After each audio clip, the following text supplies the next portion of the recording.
más o menos, ¿no? Entonces, si nosotros, para tratar de responderle la pregunta de manera bien práctica, si nosotros agarramos un plan maestro de una empresa de agua, ¿no? Y miramos, la empresa de agua tiene un modelo regulatorio parecido al que implanta la CRA, ¿no? con ciertas modificaciones, pero trabajan sobre la base de un quinquenio, ¿no? Y si nosotros miramos, y a partir de ese quinquenio y todas las inversiones que se van a hacer, se deduce pues la tarifa, ¿no? Si nosotros miramos las inversiones, el 94% de esas inversiones en ese quinquenio es a través de gasto público, ¿no? Entonces el cierre de la brecha prácticamente va a ser con gasto público, ¿no? No tenemos una empresa o un servicio que se haya privatizado. Lo que tenemos al norte del país es una empresa que se llama Aguas de Manizales, Agua de Tumbes, que es una empresa local de agua de Manizales, que se llama contrato de concesión, pero tiene más características de contrato de gerencia, ¿no? En donde ellos prácticamente están haciendo esto, gerenciando, y la brecha igual se sigue cubriendo con aporte del Estado, ¿no? Y efectivamente el Ministerio lo que hace es hacer transferencias, ¿no? Equivalentes a los costos de los proyectos, que son conducidos y desarrollados a través de un sistema nacional de inversión pública, ¿no? Entonces el dinero puede llegar a las municipalidades distritales, a los gobiernos locales o las municipalidades provinciales inclusive, ¿no? Más allá de eso, el Ministerio también tiene un par de programas. Uno es el Programa Nacional de Saneamiento Urbano, el otro es el Programa Nacional de Saneamiento Rural, en donde quien se encarga de hacer las transferencias, en realidad lo que acá se ha hecho es trasladar la responsabilidad y la unidad de ejecución y de formulación a los gobiernos locales y regionales. Sin embargo, para efectos, y esto es una norma que ha salido hace un mes, estamos indicando que los proyectos que están por encima de los casi 2 millones de dólares, pues lo vamos a hacer desde el Ministerio, ¿no? Para tratar de reducir ciertas digamos, interferencias que suceden en la conducción de estos proyectos, ¿no? Pero sí, se hacen transferencias y la brecha se cierra básicamente con fondos públicos, ¿no? De hecho, las APP es también dinero público, sino que, digamos, nos ayudan a gastarlo en el año cero, en los primeros años de un proyecto. Bueno, volviendo a la presentación, lo que garantiza el país a los inversores privados lo podríamos resumir en esto, ¿no? El derecho a recibir un trato no discriminatorio frente a los inversionistas nacionales, es la práctica que hacemos, libertad de comercio e industria, y ahí tenemos una serie de principios que están plasmados en las normas, en todo el marco legal, y las últimas tres son varias de ellas muy importantes para los privados, ¿no? Por ejemplo, darle la posibilidad de suscribir con el Estado convenios de estabilidad jurídica, ¿no? Y el otro es recuperación anticipada de los impuestos generales a las ventas, también es una herramienta muy utilizada por ellos, ¿no? Claro, para implementar hay una serie de características, ¿no? Por ejemplo, para pedir la recuperación anticipada del impuesto, pues la inversión tiene que estar por encima de los 2.000 millones de dólares, 200 millones de dólares, por ejemplo, ¿no? Entonces hay algunas características. Bueno, no vamos a ver esto porque ya en realidad tanto nuestro viceministro como Richard nos ha hecho un diagnóstico de los sistemas de agua. Pues tenemos problemas focalizados en sistemas de agua o sistemas de alcantarillado. Por acá tenía algunos indicadores que nos dan cuenta de que efectivamente hacia el interior de las empresas de agua cómo se distribuye. Esto lo vamos a pasar porque ya lo hemos escuchado.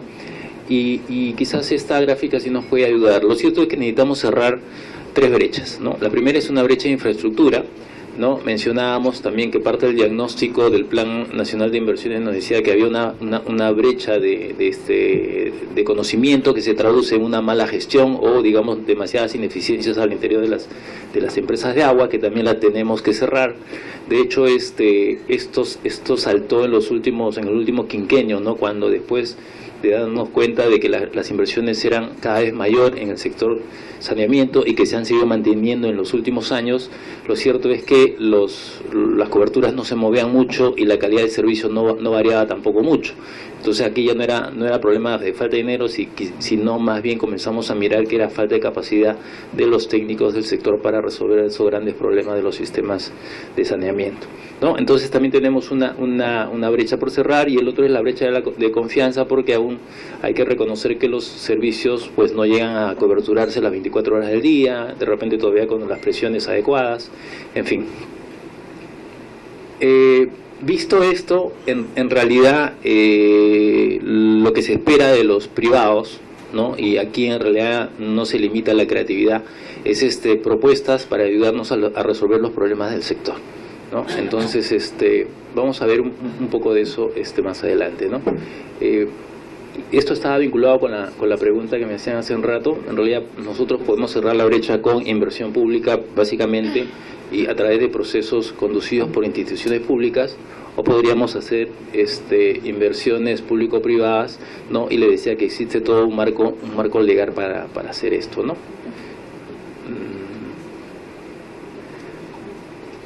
Algunos arreglos institucionales de cómo se contrata, ¿no? O cómo se cierra la brecha, pues es a través de todos ellos de procesos administrativos, ¿no?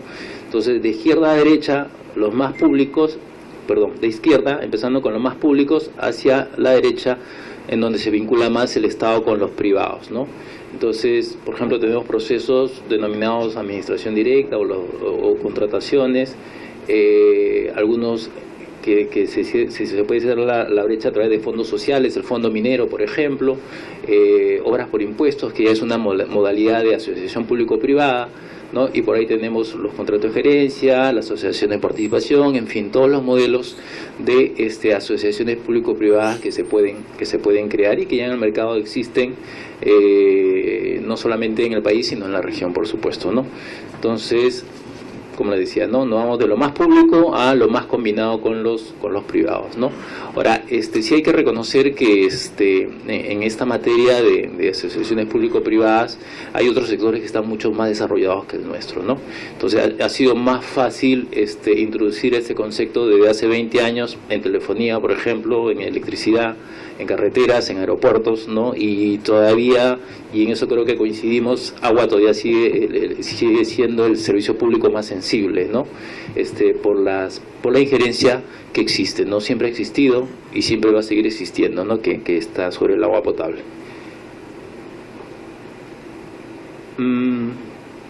Para dar un ejemplo rápido nada más de qué tan beneficioso puede ser para nosotros utilizar este mecanismo de asociaciones público-privadas, podríamos usar este ejemplo, ¿no? Por ejemplo, un distrito, ¿no? Que tiene obviamente muchísimas calles y todas ellas, de repente por renovar o por hacer mantenimiento, pues podría hacerse, digamos, 25 horas por distrito, ¿no? Para poder suplir la necesidad de ese momento, ¿no? Si que no estamos muy lejos de la realidad, porque una calle que tiene 4 años de periodo de su gestión, pues tranquilamente puede empezar en un número de horas como esas para reparar o hacer mantenimiento y mejoramiento de pistas, ¿no? Por ejemplo, podría tener 4 contratos, pero si estos 4 contratos en realidad lo analizamos, vamos a ver en realidad de que podrían hacerse hasta 100 contratos si es que hacemos los proyectos muy pequeños, ¿no? O sea, lo agarramos por 2 calles o por 3 calles, cosas que existen en la realidad, ¿no? Entonces, en 10 años este distrito, para poder cerrar todas sus necesidades, podría estar haciendo aproximadamente unos 10.000 contratos, ¿no? Esto podría cambiar si es que nosotros recurrimos a una iniciativa público-privada, en donde de repente el privado con un solo contrato te ofrece resolver todo el problema, ¿no? Con una concesión, por ejemplo, a tantos años determinados, y con ello cubres, digamos, la brecha de infraestructura y además eso, la operación y el mantenimiento en sí mismo, ¿no? Y es más, podría ser mucho más creativa de repente la iniciativa y te ofrece la operación, o primero la instalación y la operación, por ejemplo, de semáforos, etcétera, ¿no? O no solamente incluye pistas, sino incluye veredas, ¿no? Y con eso, digamos, un alcalde podría estarse dedicando más bien a otros problemas y no precisamente a hacer solamente pistas y tratar de mantenerlas todo el periodo de vigencia de su gestión, ¿no? Entonces, hace un rato escuchábamos cuando exponía Richard Pues que sí, pues efectivamente, si nosotros miramos cuántos proyectos tenemos en el SNIP, hay miles, ¿no? Miles de proyectos, y yo estoy seguro que con esa cantidad de proyectos inclusive tampoco cerramos la brecha, ¿no? Entonces, de algunas experiencias que hemos visto de iniciativas que se han presentado el año pasado, por ejemplo, tenemos una que es en Trujillo, en la ciudad de Trujillo, y nosotros hemos evaluado cuántos proyectos están vinculados a una iniciativa que se ha presentado. Hemos identificado como 102 proyectos, ¿no?, dentro del ámbito de 4 provincias, que es la gestión de una EPS que se llama CEDALIP. Entonces, quizás, no, y no es quizás, en realidad, si nosotros nos abocamos a todos los trámites administrativos que significan sacar adelante 120 proyectos de agua, pues vamos a ver que podríamos pasarnos, creo, pues tranquilamente un año haciendo puras gestiones nada más, y podríamos de repente todavía no empezar la obra, ¿no? Porque más allá de eso, el nivel del estudio, ¿no?, si está en perfil, en factibilidad o definitivo, pues también nos va a complicar la vida, ¿no? Entonces, visto por ese lado, el proceso de alguna manera es conveniente, ¿no? Entonces, para tratar de resumir cómo se están moviendo estos mecanismos en el país, pues si hablamos de contratas o administración directa a partir del Estado, digamos, es lo más usado y quizás lo más no tan eficaz, ¿no? Porque el análisis que hemos hecho nosotros, sobre todo en el sector, nos dicen que los proyectos, cuando llegan inclusive a su etapa de estudio definitivo, pues aún presentan, por ejemplo, de todavía no tener terrenos saneados, ¿no? De repente cuando ya está en construcción, la obra podría no terminar, ¿no?, porque el contratista pide adicionales y los temas no se resuelven, a veces por falta de capacidad del gobierno local o gobierno regional que está conduciendo, que hace de unidad ejecutora de la obra, ¿no? Tenemos el mecanismo de obras por impuesto, que también es una modalidad de asociación público-privada, ¿no? También todavía es menos usado, pero sin embargo es más eficaz. Y cuando hablamos de más eficaz, es porque parte de la responsabilidad o de la gran responsabilidad de generar el estudio se le traslada al privado, puede ser una empresa minera, un banco, una AFP, por ejemplo. Y además de eso, no solamente se garantiza la calidad del estudio como en sí mismo, sino también se garantiza que la obra culmina, ¿no? Y ahí nos quedamos todavía con el mecanismo. Y justo nosotros estamos en este momento tratando de encontrar un modelo en donde no solamente nos quedemos con la obra, sino escalemos en el mismo contrato hasta gestión de la infraestructura que se está haciendo, ¿no? Entonces, este mecanismo permite, por ejemplo, y nos va a ayudar mucho, y esto se va a tener que plantear en Plan Nacional de Saneamiento, a cerrar la brecha en zonas rurales o de pequeñas ciudades, ¿no? El otro es la asociación público-privada en sí mismo, ¿no?, que si bien es cierto, se ha comprometido bastante fondos económicos, lo cierto es que todavía es el menos usado y quizás puede ser el más idóneo, ¿no?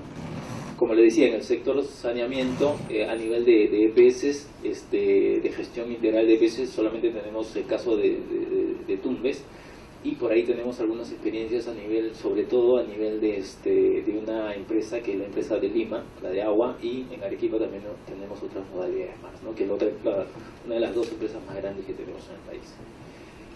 Entonces, las iniciativas públicas pueden ser autofinanciadas, pueden ser cofinanciadas, las privadas igual pueden ser autosostenibles o cofinanciadas, ¿no? La diferencia entre una y otra es que cuando hablamos de autosostenible, usualmente se sustenta o se sostiene la inversión con el cobro de tarifas, ¿no? Si se tratan de servicios públicos, con el cobro de peajes, si se trata de carreteras, tasas, y sobre todo hasta ahí, ¿no?, impuestos no. Y cuando se trata de cofinanciada es porque hay una coparticipación entre el Estado y el privado, ¿no? En realidad nosotros nos vamos a centrar en esta modalidad, como le dije al principio, ¿no?, y vamos a mirar la confidencialidad. El proceso, no vamos a hablar mucho del proceso, creo que tengo una más reducida, que es esta de acá.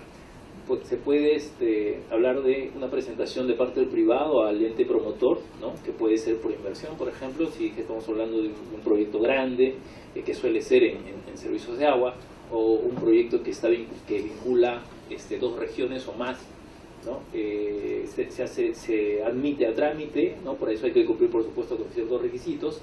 se establece la prioridad de relevancia a través de las entidades responsables, en este caso el Ministerio de Vivienda, Construcción y Saneamiento, por ser el ente rector, pues tiene que opinar sobre un proyecto de este tipo. Igual tendrá que hacerlo el municipio provincial.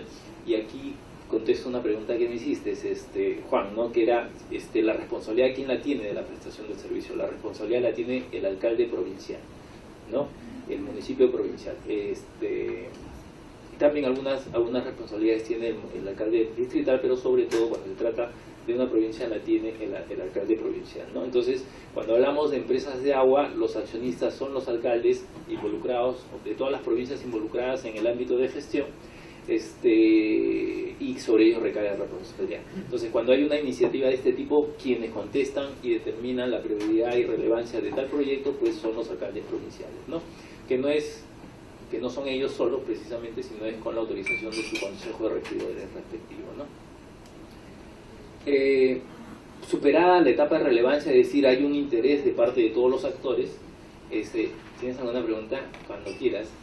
Entramos a la etapa de formulación, que es casi una factibilidad, ¿no? Al final de esta factibilidad ya tenemos estudios más desarrollados, ¿no? Con costos más precisos, con una estructuración financiera quizá diferente a la que se presentó al principio, con lo cual nuevamente se hace una pregunta a los actores y para determinar si es que se declara el interés o no de la misma, ¿no?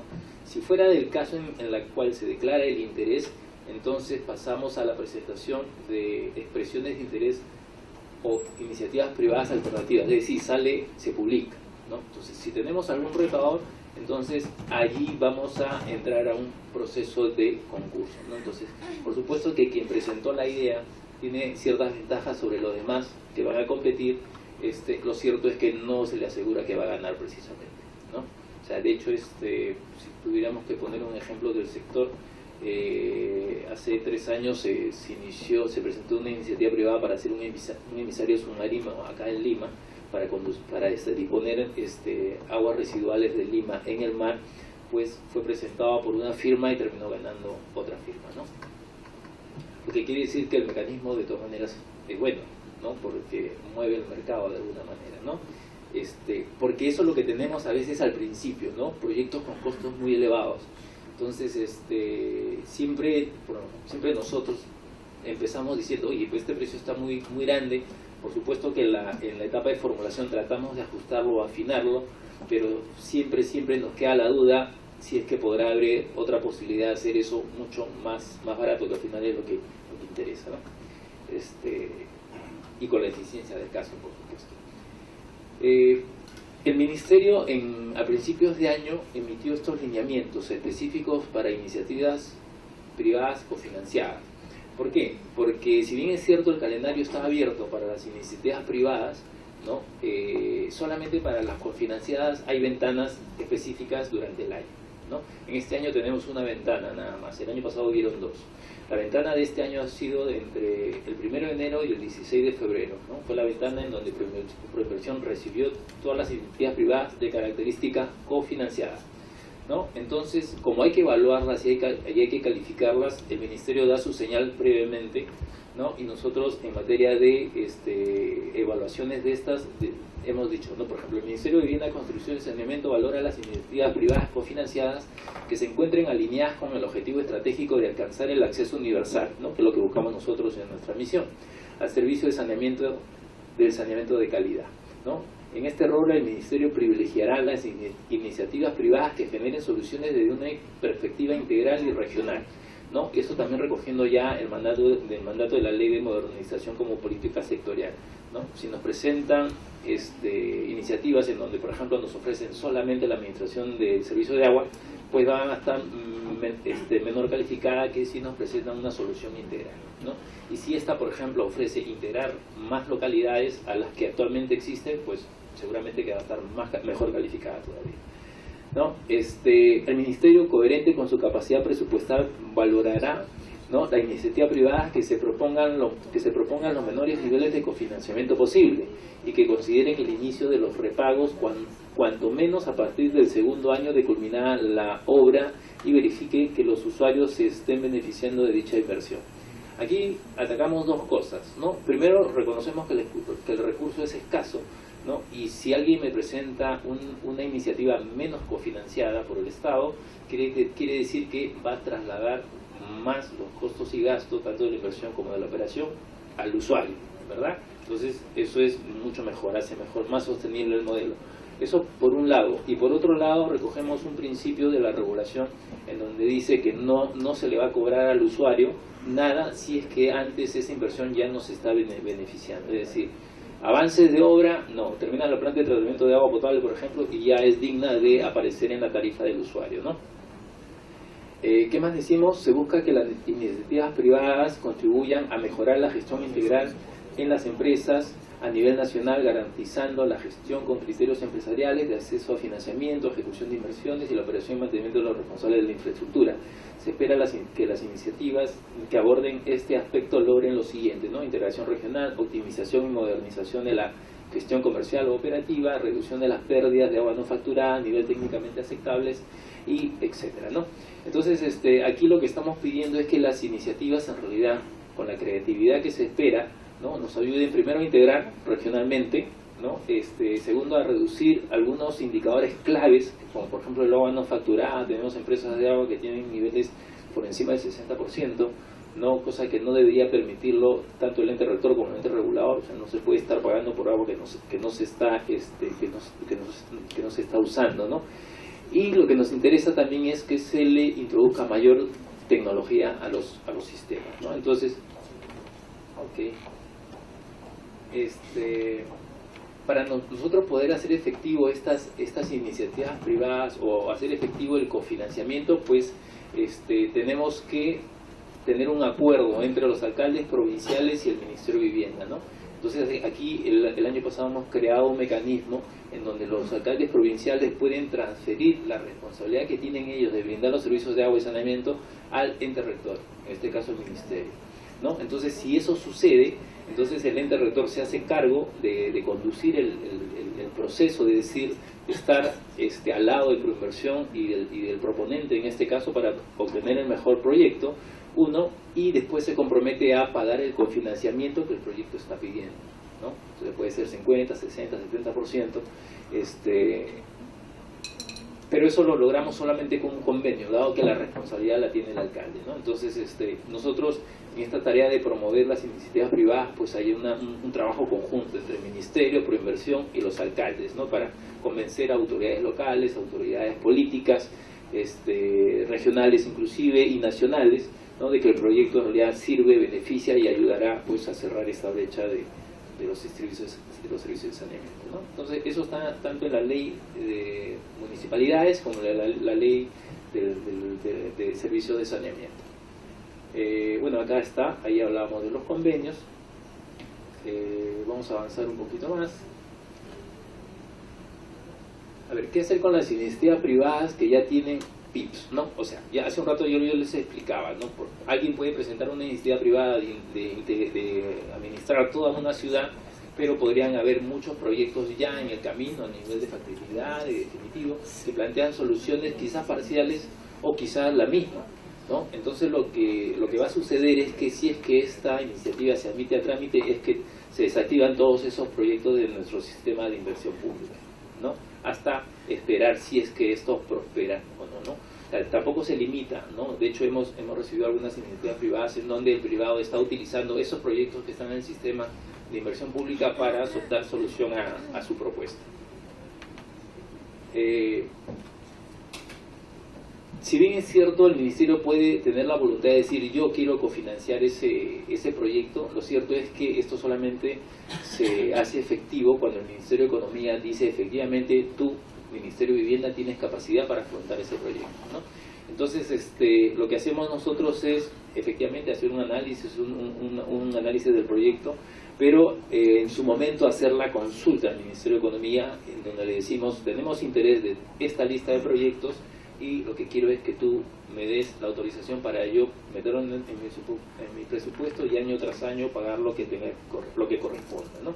Entonces, efectivamente se hace un informe en donde el Ministerio de Economía dice si hay o no hay capacidad presupuestaria. Entonces, a nosotros nos pueden interesar 5 proyectos, de repente mirando el recurso público, pues se puede quedar en dos tranquilamente, ¿no? También cuando nosotros presentemos la lista de los proyectos que nos interesan, por poner lo que estamos viviendo en este momento, ¿no? De la ventana de enero a febrero se han presentado o han pasado a admisión 13 iniciativas privadas. Acumulan ellas aproximadamente $5.000 millones de inversión en servicios de saneamiento, ¿no? Algunas ofrecen gestión integral de ciudades importantes, otras plantas de tratamiento de aguas residuales, ¿no? Otras mejoramiento y operación de plantas de tratamiento de aguas residuales, por ejemplo. Hay alguna variedad de ellas, ¿no? Entonces, somos conscientes que no van a pasar todas, ¿no? Entonces hay que evaluarlas a cada una de ellas. Entonces lo que hemos hecho nosotros, más allá de tener un informe, es establecer un criterio de calificación, ¿no? Esos criterios lo hemos plasmado en unas fichas, y cada uno de esos criterios ponderados dependiendo la relevancia del indicador, y algunos criterios que se pueden señalar son estos, ¿no? Impacto en el desarrollo económico de la zona, magnitud del uso del recurso público, es decir, qué tan confinanciada es, más o menos, vinculación con planes nacionales o estratégicos sectoriales, contribución a solucionar los problemas críticos del sector. Por ahí tenemos inclusive algunos indicadores que tratan de medir el ambiente político, si es que se aceptaría o no se aceptaría, por ejemplo, la iniciativa privada, ¿no? Que es una variable que finalmente cuenta también, ¿no? Ya casi para terminar la presentación, este cuadrito nos dice algo que es bien concreto, ¿no? Creo que sí tiene sus ventajas que se pueden destacar del proceso de promover iniciativas privadas. Si nosotros comparamos este proceso, que es el que está arriba, de manera bien resumida, lo comparamos con una inversión estatal, es decir, con un proyecto que sale de una empresa pública, ¿no?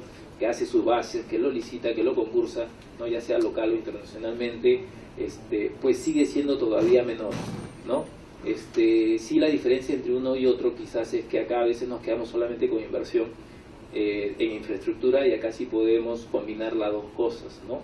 Entonces, de todas maneras es una mirada que hay que darle estratégicamente, porque quizás algunos de ellos sí conviene conducir por este proceso. Por ejemplo, aquellos en donde hay mucha tecnología, de repente no tenemos en el sector los técnicos suficientes para calificarla, el mercado mismo podría hacer ese trabajo, pero quizás en otros proyectos mucho más simples o más sencillos, a lo mejor los procesos públicos propiamente dichos, ¿no? Pueden ser mucho más eficaces, ¿no? Por ejemplo, hace un rato le hablaba yo del proyecto del emisario submarino, que es el proyecto de Tahuada. Pues demoró 12 años, ¿no? 12 años, ¿no? Pasó 3 gobiernos, ¿no? Desde que salió la idea hasta que se culminó la obra y entró en operación, ¿no? Bueno, esto, ¿se unas preguntas? Con mucho gusto. Yo tengo una, digamos, frente al tema, Sí. planteaba el tema tarifario, digamos, que lo que más puede ser tarifa. ¿Cómo establecen ustedes el límite de lo que puede ir a tarifa? Digamos, porque uno sabe que la capacidad de pago de los usuarios es limitada. Entonces, es un tema que tenemos nosotros también, digamos, por regulación, tenemos como unos límites frente a lo que puede ser, y como estos recursos de inversión privada requieren una tasa de inversión, digamos, de retorno, entonces, digamos, pues, para nosotros tenemos ahí un tema muy crítico, digamos, para hacer la estructuración de los APPs. Ya. A ver, con el permiso del regulador, que no está presente. A ver, efectivamente hay un modelo, ¿no? Un modelo de cómo se regulan, cómo se fijan tarifas, ¿no? Para resumirlo rápidamente, el modelo parte de mirar la empresa en el año cero, es decir, hacer una línea base de los principales componentes o indicadores que influyen sobre la economía de la empresa, ¿no? Segundo, se hace una proyección de oferta y demanda para ver qué se tiene y qué se necesita, ¿no? Si bien es cierto, esta proyección es a 30 años, lo que va a aterrizar en el plan maestro optimizado, que es el nombre que tiene este plan, va a ser las inversiones del quinquenio, ¿no? Porque las tarifas se fijan por quinquenios, ¿no? Entonces se va a comenzar a modular y a priorizar en realidad obras, ¿no? Entonces, ¿hasta qué nivel se va a priorizar primero hasta la capacidad del Estado de financiar obras, uno, y segundo, hasta la capacidad que tenga el usuario para soportar ajustes tarifarios, ¿no? Es decir, hay un análisis de sensibilización o de capacidad de pago del usuario, y eso se hace a nivel local con estudios, ¿no? Más allá de eso, el propio regulador fija cuál es el WACC, ¿no?, que se va a utilizar para o sea, no es uno que es libre, que libremente lo puede tomar la empresa, sino lo determina el regulador, y con eso se proyecta. Entonces, finalmente se va a lograr a una cartera de proyectos posible de ser financiada, ¿no? Como existen muchas interferencias en el sector saneamiento, y empezando por el planeamiento, ¿no? Entonces el regulador ha reconocido eso y ha planteado un mecanismo interesante quizás para evitar problemas, pero no muy alentador cuando se quiere cerrar la brecha, ¿no? Le ha establecido una tarifa fija y una tarifa condicionada, ¿no? Entonces ustedes pueden deducir rápidamente qué significa, ¿no? Una tarifa fija es aquella en donde las inversiones que se van a ejecutar son aquellas que dependen de la propia empresa, ¿no? Es decir, con recursos propios, ¿no? Recursos obtenidos a través de la tarifa, lo cual es muy poco. Si yo le decía, si miramos el plan de inversiones, del 100%, el 95% se cierra con dinero del Tesoro Público, pues lo que va a hacer la empresa es muy poco, casi nada, ¿no? 5% nada más de inversiones. Y le ha establecido la otra, que es una tarifa condicionada, ¿no? En donde, reconociendo casualmente esas fallas del mercado, dice, no, a lo mejor este dinero, o este proyecto que va a ser ejecutado con dinero del gobierno regional, quizás no venga, entonces mejor no lo comprometemos, ¿no? O sea, solamente te doy la tarifa, o se gatilla la tarifa adicional o el porcentaje adicional si es que el proyecto finalmente se ejecuta en ese quinquenio, ¿no? Entonces hay un par de tarifas, una fija y una condicionada, que hace complejo el modelo. ¿Por qué? Porque te tiene que establecer metas fijas y metas condicionadas también, ¿no? Entonces se hace más complicado, digamos, el modelo, ¿no? Tratando de reconocer de alguna manera estas interferencias. Luego el estudio, este plan maestro optimizado, que es una propuesta de la empresa, es remitido al ente regulador, y el ente regulador lo analiza, ¿no? Digamos, busca la manera más adecuada de plantearlo, ¿no? Y termina aprobando un estudio tarifario, ¿no? Que es la continuidad del PMO, pero digamos ya el mecanismo, el instrumento que va a servir entre la empresa y el regulador para que sea verificado en el tiempo, ¿no? Entonces lo que hace el regulador es cada año supervisa el cumplimiento de metas que están planteadas de esa manera, de manera anual, ¿no? Y contra un porcentaje mínimo de cumplimiento pues autoriza ajustes tarifarios si es que estos están programados o no en ese quinquenio, ¿no? Entonces es así más o menos como se fijan las tarifas en los servicios de agua de zonas urbanas, ¿no? En todo caso de empresas que están bajo la regulación de la superintendencia, ¿no? Que en este caso es que el equivalente sería la CRA, ¿no? En realidad ustedes tienen ahí dos divisiones, ¿no? Uno que hace modelo regulatorio y otro que hace supervisión, que es la superservicios, ¿verdad? Acá tenemos la superintendencia hace las dos cosas en una, ¿no? Supervisa y también regula tarifariamente. Pero de repente se van a sentar con el regulador en algún momento, pueden abrir el modelo tranquilamente. No, lo único, digamos, no creo que no hay mucho espacio, digamos, en la agenda, pero sí pediríamos el favor si tienen una regulación particular que se haya trabajado desde la comisión, digamos, desde la entidad reguladora para este tipo de casos. No sé si hay unas resoluciones, si hay algún instrumento. Ya, a ver, el regulador, por ejemplo, en este momento está pidiendo una presencia mayor en este tipo de contratos, ¿no? Si nosotros revisamos los contratos, incluido el de aguas de Atusa, ¿no? Que es agua de Tumbes, que decía el operador es una empresa colombiana, y los contratos que tenemos acá en Lima, como por ejemplo de Tahuada, o otro emisario en La Chira, una planta de tratamiento de aguas residuales en el río Chillón, todos ellos son concesiones en Lima, estas últimas. Pues en todos ellos el regulador no aparece, ¿no? O sea, aparece solamente para fijar la tarifa y lo que le corresponde nada más, ¿no? Ellos en este momento están pidiendo más presencia, como sí ocurre en otros sectores, ¿no? Por ejemplo, en transporte el regulador aparece mucho más en los contratos de concesión, Bueno, aquí estamos casualmente en ese proceso de incorporarlo, ¿no? Por lo menos es voluntad del ente rector de incorporarlo, pero todavía de proinversión parece que no tanto, ¿no? O sea, que complica el escenario o le pone mayores riesgos que de repente los privados no quieren aceptar, ¿no? Entonces, eso se está modulando. Y lo otro respecto a modelos vinculados, regulatorios vinculados con las iniciativas privadas, en realidad lo que se está haciendo es mirar siempre el modelo regulatorio y adecuarse a lo que hay, ¿no? Tenemos un caso, por ejemplo, el de la planta de tratamiento de Chillón, en donde se le paga al concesionario por un volumen determinado, es decir, se le garantiza, ¿no?, un mínimo, ¿no? Y si hay un exceso de producción, es decir, un exceso de venta, pues ese exceso se paga adicionalmente, pero si más bien la empresa de agua utiliza menos de ese mínimo, pues no, tiene que pagar siempre ese mínimo. Entonces, en ese momento, en ese caso, por ejemplo, ¿qué se hace? Lo que se hace es que ese valor es trasladado al modelo tarifario directamente, ¿no? O sea, no entra, digamos, el regulador, en este caso la superintendencia, a mirar si es que ahí se fija una tarifa o no.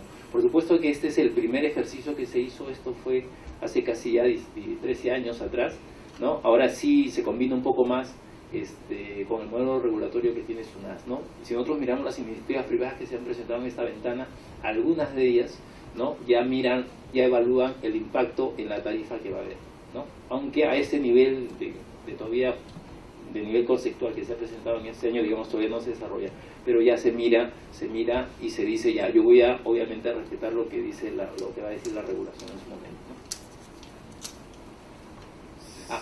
Un detalle adicional, quizás hay que mirarlo de esta manera: la tarifa no cubre inversiones, ¿no? Básicamente, salvo que sean inversiones que la haga la empresa con recursos propios, ¿no? Entonces ahí sí la cubre. Pero el cierre de la brecha, como es con recursos del Estado, prácticamente eso no se está cobrando al usuario, ¿no? Sino el impacto sería mucho más grande. Básicamente se cubre todo lo que es operación y mantenimiento, más ese cachito de inversión que sí es con recursos públicos de las empresas de agua. Si me permiten hacer una pequeña observación, ¿no?, sobre el tema de administración directa o de las alianzas públicas privadas. En Suiza trabajamos casi solo con administración directa, ¿no? Entonces, de mi punto de vista, no necesariamente uno puede decir que es menos eficaz, ¿no? Entonces, pero esos son temas muy políticos y depende del modelo también que uno quiere aplicar, pero no necesariamente quiere decir que es menos eficaz, ¿no?, en ese sentido, por lo menos desde el punto de vista de Suiza, ¿no? Y en los municipios ahí son los encargados, por ejemplo, del tema de agua y saneamiento, básicamente, pero también tienen más o menos el 50% de los impuestos que pagamos entra por el municipio y se quedan con esto, tienen los recursos necesarios para manejar directamente después los servicios públicos, ¿no? Y también ayuda para recurrir a zonas justamente alejadas, que normalmente uno no, por el tema privado, no es muy valioso, no sirve para trabajar en estas zonas porque pues no da plata, justamente por los costos son marginales, son altos. Entonces, a través de ese sistema público se puede lograr tener la cobertura en estas zonas marginalizadas, ¿no? Sí, caray, me das oportunidad para comentar algo, ¿no? En realidad nosotros con la promoción de las iniciativas privadas no estamos satanizando para nada la gestión pública. Sí, el diagnóstico nos dice que hay muchas debilidades en las empresas, ¿no? No son tan ágiles como quisiéramos para hacer cambios, ¿no? Vamos lento de alguna manera. Este proceso nos permite casualmente ir más rápido, ¿no? Entonces, nos hemos dado cuenta que si nosotros ponemos un supergerente en una EPS, pues no va a hacer mucho. No va a ser mucho porque está amarrado a procesos administrativos públicos, ¿no?, que requieren de mucha licencia, que tienen mucho trámite, transparentes, y eso por supuesto no es malo, pero te hace reaccionar muy lento, ¿no? Estos mecanismos sí son mucho más rápidos, ¿no? Definitivamente son mucho más rápidos, ¿no? O sea, si nosotros encontrábamos un modelo empresarial que siendo público termina siendo más ágil, yo creo que resolvemos esto muchísimo más rápido, ¿no? Por otro lado, si nosotros hemos visto que tenemos una brecha de 17.000 millones de dólares que cerrar, nosotros en esta ventana de este año estaremos aprobando seguramente 1.000 o 1.500 millones nada más, ¿no? O sea, no es nada. Tenemos que seguir fortaleciendo las empresas públicas, ¿no? O sea, no hay otra salida. Sí, nosotros tenemos un reto, digamos, los recursos públicos nuestros son muy limitados. Creo que ustedes tienen un presupuesto, son mucho más, tienen más expectativa, digamos, de gestión, porque hay un presupuesto nacional público muy grande a nivel de gobierno. Nosotros tenemos un reto, y es que para el tema de las APPs, parte del objetivo es traer inversión privada, ¿cierto? Digamos, porque no hay recurso público, y sobre todo para casos como plantas de tratamiento de aguas residuales, que tenemos una región central que no cuenta con ellas y tiene un impacto muy fuerte en el tema ambiental, pero los análisis que hemos hecho frente a los municipios y frente a la estructura tarifaria, más o menos se podría cubrir el 30%. Y tenemos un 70% que no tiene fuente de financiación y que la nación no tiene la capacidad de entrar. Entonces, estamos en la disyuntiva de, bueno, cómo atraemos ese capital y cómo se remunera, pero también frente al usuario, hasta dónde puedo cobrar el tema de la tarifa, porque pues eso, y el marco tarifario nuestro establece que la remuneración, digamos, que el tema del retorno del WACC es, digamos, un porcentaje que cuando se compara con los otros sectores, o transporte o energía además, es muy bajo. Entonces, digamos que eso no incentiva el tema de traer capital privado, y pues digamos, es como el reto. Y la ley nuestra de APPs, digamos, tenemos experiencia en participación privada y tenemos empresas, digamos, importantes en operación en algunas regiones, digamos, muy importantes. Pero este tema de los APPs, que Perú tiene un avance más grande, pues tenemos no hemos implementado todavía la primera APP. Y tenemos un riesgo ahí, un reto frente a lo regulatorio. Si podemos tener un reconocimiento de tasa mayor que el marco tarifario general para poder atraer inversión, pero hasta dónde podemos ampliar esa tasa de retorno. Reto tenemos acá. Sí. Con ciertas agravantes en algunas ciudades. Uno, por ejemplo, es un caso interesante. La tarifa promedio debe estar en $5 que pagan los usuarios. ¿Por mes? Por mes, claro. Y debe ser la segunda ciudad después de Lima que el per cápita de celulares, que pagan $35, es un tema de cultura, ¿no? O sea, Sí. ¿no? Es la segunda ciudad del Perú que tiene más celulares en el país, ¿no? Se les llaman los fenicios de América, ese círculo. Todo el mundo anda conectado, tiene 2, 3 celulares, ¿no? Pero no quieren pagar el Pero agua. no pagamos, es un tema de cultura también, ¿no es cierto? O sea, de inserción, ¿no? Y nosotros tenemos una tarea de que la regulación tarifaria, por instrucción del ministro, la propuesta tiene que estar a 30 de junio de este año. Entonces estamos corriendo, mirando todas las alternativas frente al tema. Y no es sencillo.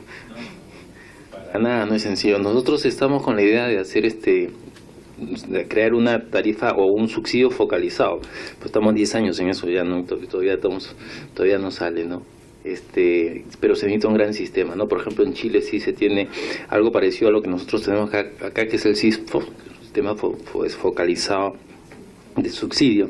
En Chile lo tienen desarrollado hace creo que 15 o 20 años atrás, entonces ahí sí focalizan directamente al pobre, ¿no? Pero ahí se crea un incentivo un poco perverso, ¿no?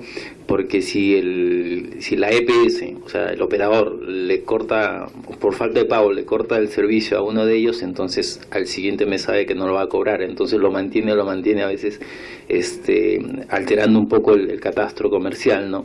Pero bueno, son mecanismos que ayudan, pero hay que controlarlos siempre, ¿no? Y nosotros tenemos el sistema de subsidios, ¿no? Digamos, por estratificación. Digamos, tenemos segmentada la población y, digamos, el estratos 1, 2, 3, 4, 5 y 6, donde los estratos 1, 2 y 3 son subsidiados, la tarifa. Ajá. El consumo básico, el estrato 1 hasta el 70%, el estrato 2 50% y el estrato 3 hasta el 30%, hasta el 15%. Y, digamos, se supone que esto es un tema social que permite que cuando hay un incremento de tarifas no haya un impacto importante en la población más pobre. Pero aún así, digamos que los incrementos que uno puede hacer a tarifa para cubrir una inversión privada tienen un límite. Aquí nosotros hemos tenido un problema que complica más el asunto. En los últimos 5 años se han actualizado muchas normas, entre las ambientales, las tecnológicas, por ejemplo, en los medidores de agua no se ha escalado a medidores más precisos, ¿no? Que es política nacional, por supuesto, también esto de metrología. Se han modificado normas como, por ejemplo, los valores máximos admisibles, ¿no? Que casualmente Richard la mencionaba hace un rato. Se han modificado las normas de calidad de agua potable, ¿no? Que hasta hace 3 años vivíamos o trabajábamos con unas normas del año 1950 en donde se definía como agua potable aquella que cumplía 8 parámetros, ahora son 120 parámetros que tiene que cumplir. Entonces esa escalada, ¿no? Ha significado de que los costos de transacción sean mucho más altos, ¿no? Entonces, si metiéramos todos esos costos en un modelo tarifario, ahorita la tarifa de cualquier ciudad llega a 200% de incremento, ¿no? O sea, si queremos empresas netamente formales, ¿no? Sí. Entonces, bueno, eso hay que irlo modulando, ¿no? De hecho, el Ministerio en su momento ha entrado a negociar con el Ministerio de Salud, por ejemplo, para hacer para tender un puente, ¿no? O con el Ministerio del Ambiente igual para tender un puente, ¿no? Porque no se puede golpear tanto, ¿no? O sea, de la noche a la mañana un gerente de una empresa de agua tranquilamente podía ser denunciado por incumplir las normas, ¿no? Entonces, pero bueno, eso se está modulando y hay ciertos plazos para, digamos, llegar a la formalización, ¿no? Pero todo eso se tiene que pagar, ¿no? Ok. ¿Qué más? ¿Se han aburrido? No, este tema hay mucha vamos a la parte rural, que eso era el plato fuerte. Sí, porque en media hora deberíamos estar partiendo.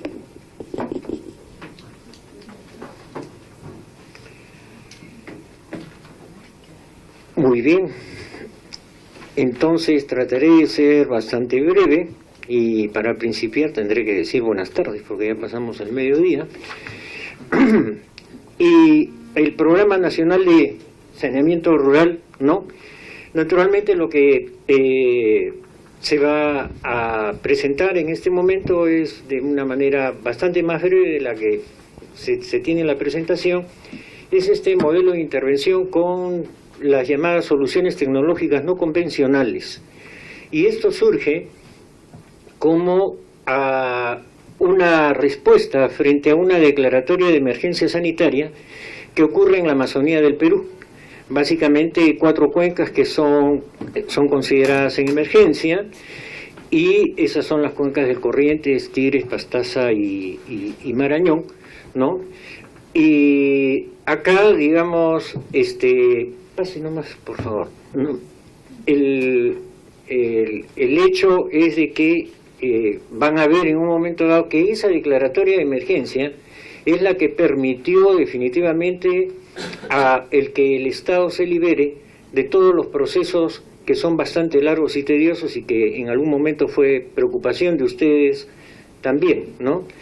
Y lo que explica que efectivamente se haya podido actuar rápidamente acá. Ahora, a manera simple y breve de presentación, voy a mencionar solamente el objetivo en lo que a cobertura se refiere, que para el 2016 el Programa Nacional de Saneamiento Rural tiene por meta cubrir o brindar de estos servicios a 3 de cada 4 habitantes en el medio rural.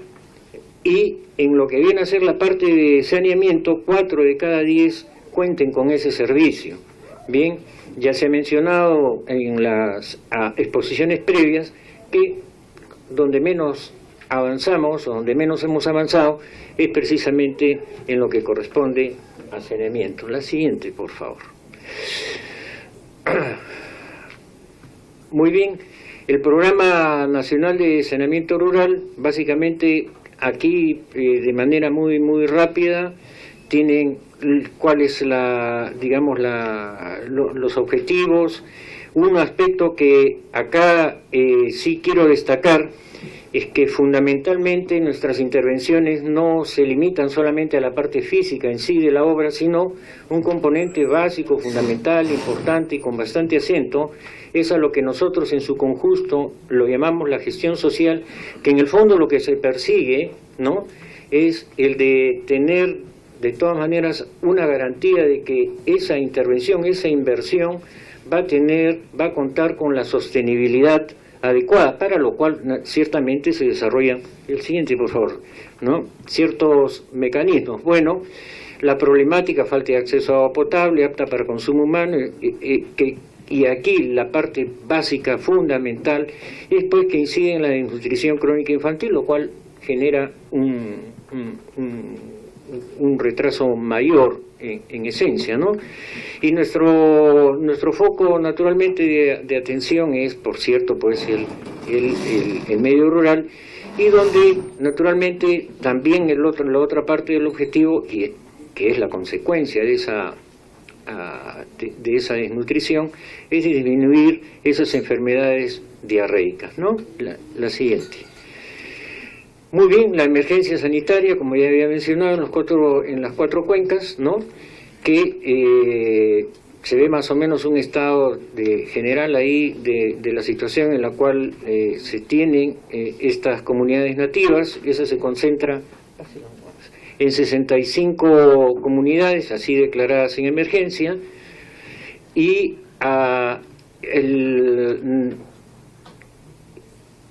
lo que refería el decreto supremo, que nos permitió a nosotros la agilidad de, por ejemplo, tener a la fecha de las 65 localidades, tener ya 51 con plantas debidamente instaladas y en operación. Y eso es algo que van a ver ustedes el día sábado. ¿Bien? ¿Sí? Los criterios de la solución, cuando se le encarga esta tarea al Programa Nacional de Saneamiento Rural, primero era naturalmente la inmediatez, y la inmediatez implicaba una solución que era la de las plantas compactas. Y aquí un paréntesis: esas plantas compactas, para lo que viene a ser la experiencia que tiene el Estado peruano en ellas, era, en realidad en concreto, esta venía a ser la primera experiencia, con lo cual hizo un poco más largo el tiempo que se tomó para decidir la solución, un tanto también alentado por el temor que significaba acudir a este tipo de soluciones, dentro de las cuales todos estaban familiarizados, y el abrir, si se quiere, esta necesidad a diferentes empresas. Bien, entonces eso de llevar a definir con qué parámetros vamos a calificar a las empresas con las cuales se les está invitando para luego dar una buena pro, tomó un tiempo, ¿no? Y también se tomó el tiempo necesario para que sea pues de lo más transparente posible y evitar cualquier retraso que pudiera sobrevenirse como producto de cualquier reclamo por un mal planteamiento de los criterios. El otro estaba el de concertación.